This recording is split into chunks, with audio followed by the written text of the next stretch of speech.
The first truck arrived before sunrise. No headlights. No music. No voices. Only the sound of old tires crushing the wet Sicilian gravel, while the sea wind dragged salt through the orchards like a warning from another century. The camera would move slowly across rows of blood orange trees soaked in moonlight, their branches trembling under the weight of fruit so red they almost looked wounded. And standing there, alone beside the road, was a woman with dirt on her hands and a scar hidden beneath her left eye.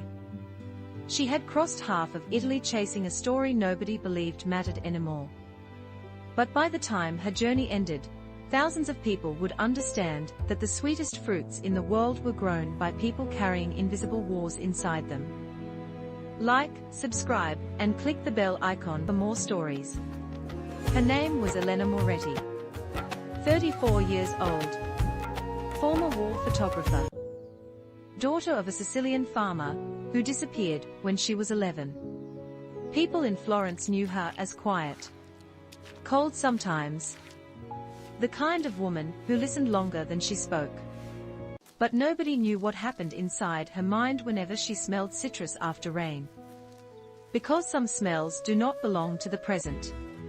Some smells drag you backward. The camera would follow Elena walking through the orchard before dawn, boots sinking softly into mud darkened by the night storm. Workers moved silently between the trees carrying wooden crates against their shoulders.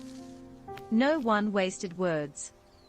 Sicily taught people long ago that survival rarely arrived with speeches. Above them, clouds rolled over Mount Etna like smoke from an exhausted battlefield. Elena stopped beside an elderly woman sorting oranges beneath a hanging lantern. The woman's hands shook slightly with age. But not weakness. Never weakness. These trees survived fire 3 years ago, the woman whispered while cutting open a blood orange with a small knife. Half the village left after that. The juice ran across her fingers like dark wine. Elena lifted her camera, but didn't take the picture immediately. She studied the woman first. The lines around her eyes. The silence between breaths. The way grief settles permanently into the shoulders of people who never had time to mourn properly. That was what Elena photographed now. Not beauty. Endurance. Far behind the orchard, the Mediterranean crashed violently against the black volcanic cliffs. Sicily was beautiful in the same way old soldiers are beautiful, scarred, dangerous, impossible to forget. Years earlier, Elena had spent months photographing conflict zones in Eastern Europe and North Africa. Cities reduced to ash. Children searching rubble for relatives. Men staring into the distance because their minds no longer lived in the present. People called her brave. But courage had nothing to do with it. She kept traveling because standing still reminded her too much of home. The camera would slowly pan across an old photograph tucked inside her bag. Her father smiling beside crates of lemons. Her mother standing in the doorway behind him. Summer sunlight everywhere. 3 months after that picture was taken, her father vanished during harvest season. No goodbye. No body. Only rumors. Some said he owed money. Others whispered about local criminal networks controlling farmland exports. Her mother stopped speaking about him after the 2nd year. By the 5th year, the village acted like he never existed. But Elena never stopped looking. Not openly. Not obsessively. Just quietly. Like carrying a wound beneath clothing. The morning grew brighter as workers filled truck after truck with oranges destined for markets in Rome, Milan, Paris, Berlin. The world loved Italian fruit. Loved the romance of it. The colors. The vineyards. The postcards. But almost nobody saw the exhaustion hidden beneath the romance. The broken backs. The disappearing villages. The farmers drowning in debt while tourists photographed sunsets. Elena wanted to tell that story. Maybe because it reminded her of herself. A country can look alive while bleeding internally. So can a person. Around noon, she drove north toward the hills outside Catania. The roads curled through dry stone villages, where old men played cards beneath faded church walls. Laundry swung between cracked balconies. Children chased stray dogs through narrow streets glowing under the Sicilian sun. And everywhere, fruit. Lemons stacked like gold beside market stalls. Figs split open beneath heat. Peaches resting in baskets woven by hands older than memory itself. Italy did not simply grow fruit. It survived through it. At a roadside stand overlooking the sea, Elena met a girl named Sofia. 19 years old. Sunburned cheeks. Hair tied beneath a red scarf. She sold peaches beside the highway every afternoon, because her mother could no longer stand for long hours after surgery. The camera would linger on Sofia arranging peaches carefully, almost tenderly, as trucks roared past behind her. "You traveling alone?" Sofia asked. Elena nodded. "You shouldn't. I know." But she kept traveling anyway. Because loneliness had become easier than attachment.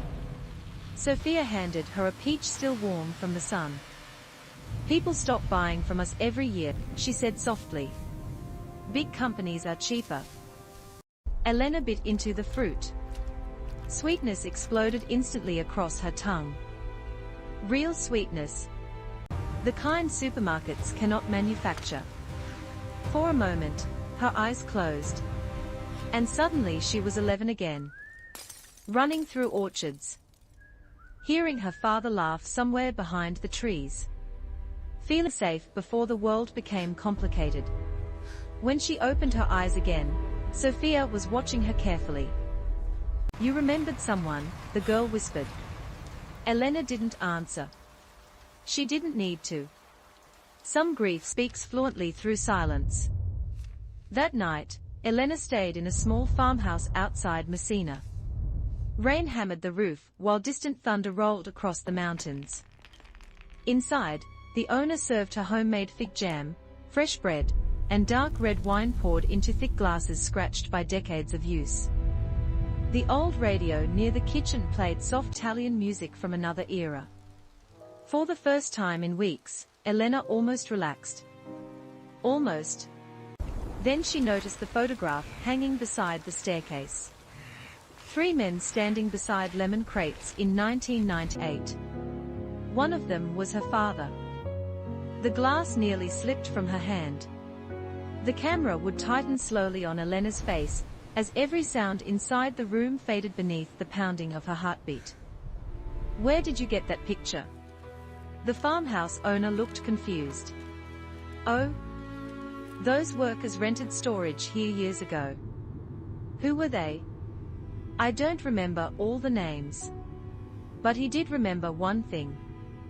They disappeared after refusing to sell land rights to a transport syndicate operating near Palermo. The same year Elena's father vanished. Outside, lightning illuminated the orchard in violent flashes. Elena stared at the photograph again. Her father looked thinner than she remembered. Tired. Afraid maybe. And standing beside him was a man with a snake tattoo wrapped around his wrist. She had seen that tattoo before. Years ago. On a dock worker in Naples who threatened her during an assignment about illegal shipping routes. Suddenly the journey changed. This was no longer only about fruit. Or photography. Or memory. Somewhere inside the beautiful machinery of Italy's agricultural empire, something rotten had buried itself deep beneath the roots. And her father may have died because of it. The storm intensified overnight. By dawn, roads flooded across eastern Sicily. Elena drove through sheets of rain toward Palermo, while radio stations warned farmers about destroyed crops. Entire orchards bent violently beneath the weather. Workers struggled to save what they could before the harvest drowned. The camera would sweep across devastated fields from above, Crates overturned, branches snapped, mud swallowing rows of fruit meant for export. Italy fed Europe. But nature never signed contracts with human ambition. Halfway to Palermo, Elena stopped beside a collapsed roadside vineyard where volunteers worked desperately in the rain. That was where she met Lucia Bianchi, former agricultural inspector. 46 years old.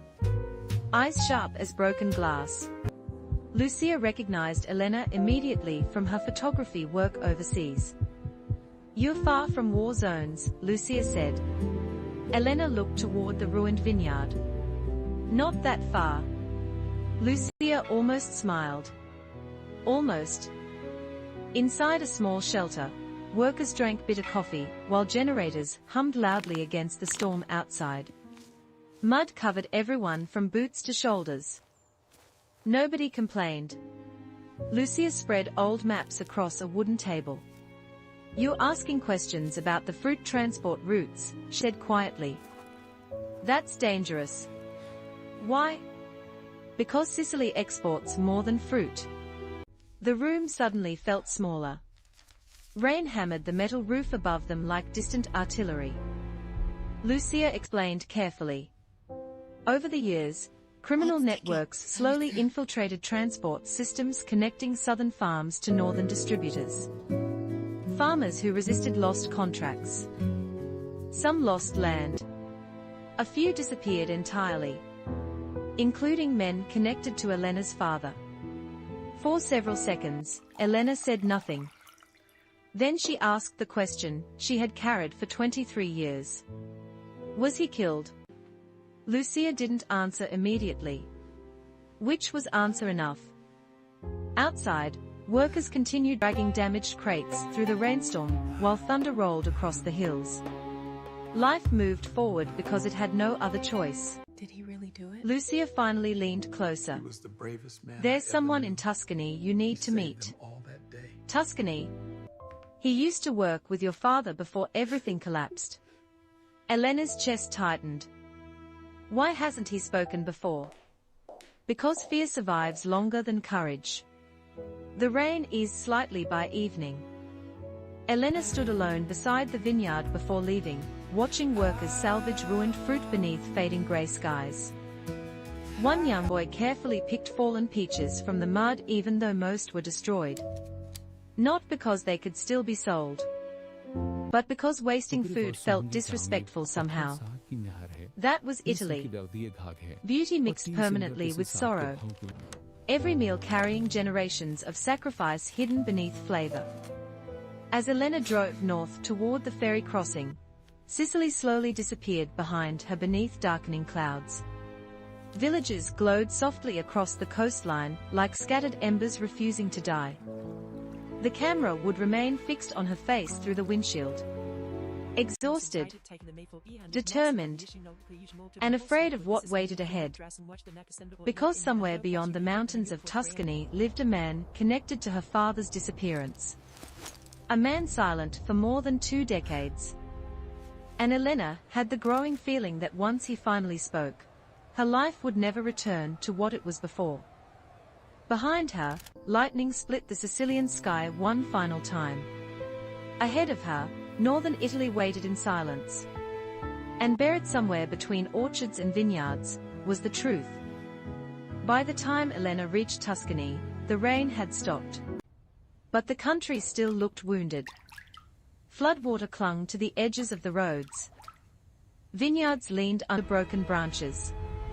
Hills that tourists once photographed for postcards now carried the exhausted silence of a battlefield after retreat. Morning fog drifted slowly across the valleys, swallowing farmhouses one by one until only church towers remained visible above the white haze. And somewhere inside those hills, lived the final man connected to her father. The camera would follow Elena's car winding through narrow Tuscan roads before sunrise, headlights cutting softly across olive groves and rows of pear trees trembling beneath cold wind. Italy looked peaceful from a distance. But peace and silence are not always the same thing. She hadn't slept properly in almost 2 days. Not since Sicily. Not since the photograph. Not since Lucia told her the truth people had buried for more than 20 years. Fear survives longer than courage. The sentence kept repeating inside her mind like an old military radio transmission trapped between frequencies. Elena stopped beside a roadside cafe near Siena just after dawn. Truck drivers stood outside smoking cigarettes beside refrigerated transport vehicles carrying fruit north toward Milan and Switzerland. Their faces looked worn down by decades of sleepless roads and unpaid promises. Inside, the television played cheerful morning news about tourism recovery and wine festivals. Nobody mentioned the farmers losing land. Nobody mentioned the disappearances. Nobody mentioned the men who became ghosts protecting harvest routes richer than gold. That was how countries survive uncomfortable truths. They bury them beneath beauty. The old bartender placed espresso in front of Elena without asking what she wanted. She looked exhausted enough for him to know. "You're not from here,